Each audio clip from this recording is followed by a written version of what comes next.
Today, we're talking about being intentional about choosing your friends. And we're all grown women, right? We fully grown women. So we have friends that we've had our whole lives. Hey, Fran, how you doing? It's good to see you here. Um, and so when we talk about choosing our friends, yes, we can use this about going forward and how we choose our friends going forward. But we've already chosen some friends, right? We've already chosen some friends. We already have some family members that we are around a lot and so on.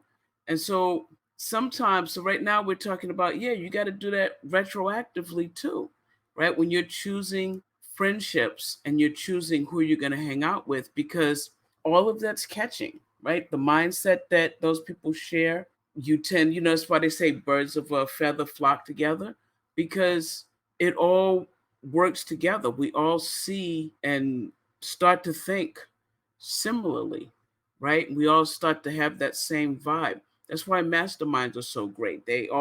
Everybody gets lifted up together, right?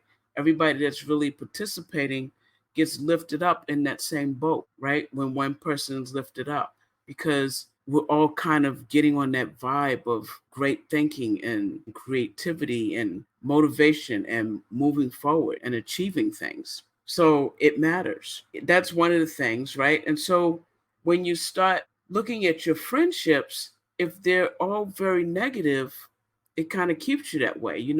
Like they had this saying, how crabs in a barrel, they all keep each other down in that barrel. So you don't even have to worry about a top, because they're all going to be, anytime one of them starts to climb up and get like they're going to get out that barrel, the others yank them back down. They keep them in there, right? They keep them in that barrel together, because nobody's climbing up and nobody's climbing out. We're all staying together in this boat. And friendships can be like that too.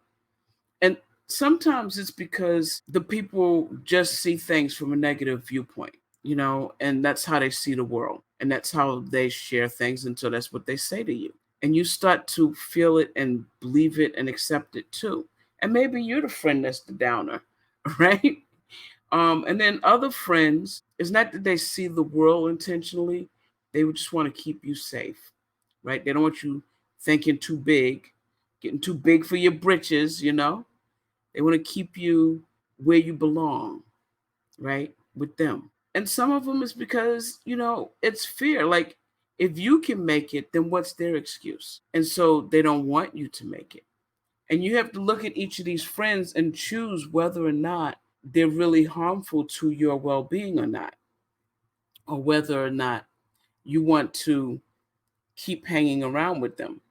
And sometimes the choice is simply to stop, right? And sometimes the choice is just to say, okay, I'm going to minimize how often I'm going to be around this person.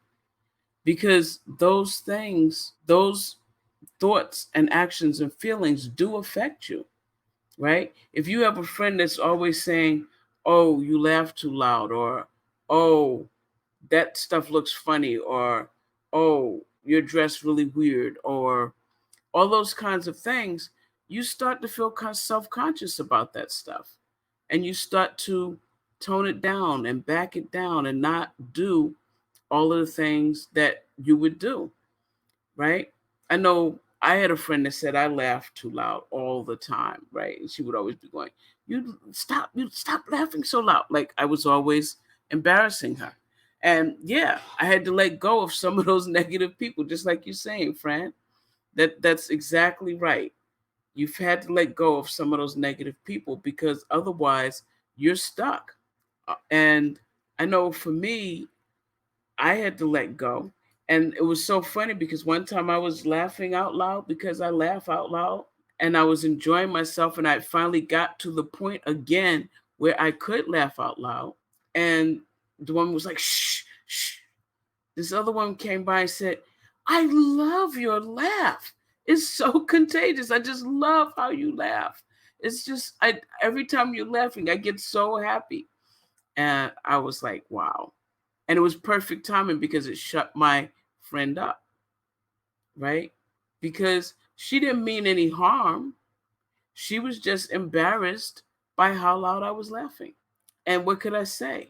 Right? But someone else loved it. And that was the people I needed to be gravitating toward. People that loved me for who I am and not who I was trying to pretend to be, because all of a sudden I wanted people to just be my friend, right? I like laughing and I like making musical sounds and just having a good time. And so, yes, I agree. I love laughter. So it worked. It worked out perfectly for me in that moment. But if I had just stayed with, no, I'm going to be this person's friend, no matter how many things they say negative. So, like at one point, I had two friends, and I could hang out with either one of them and have a ball. But when I would hang out with them together, because they each felt like they had to respect each other, they both dumped on me.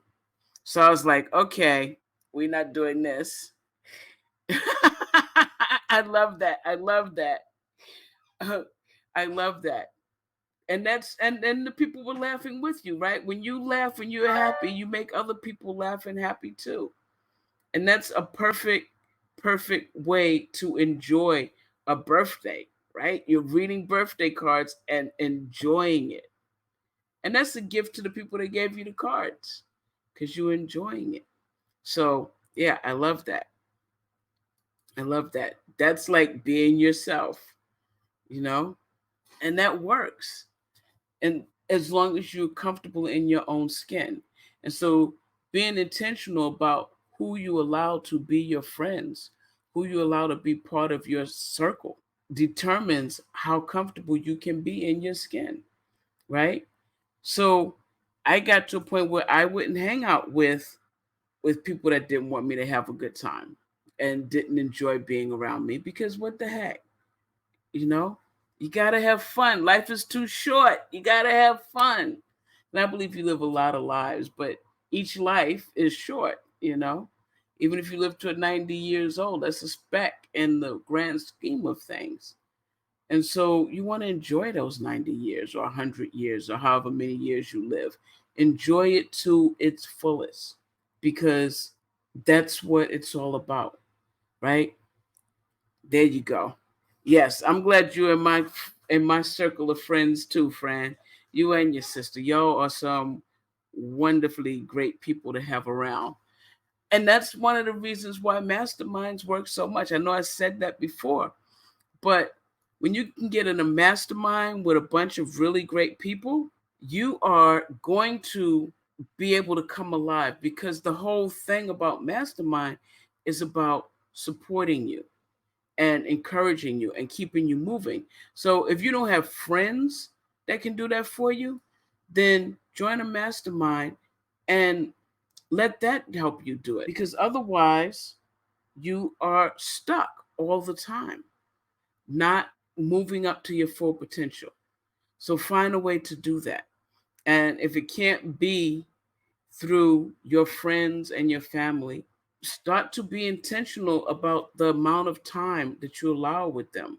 Start to be intentional about creating boundaries that keep you in a space where you can be creative and be yourself and be all the way out there where you need to be.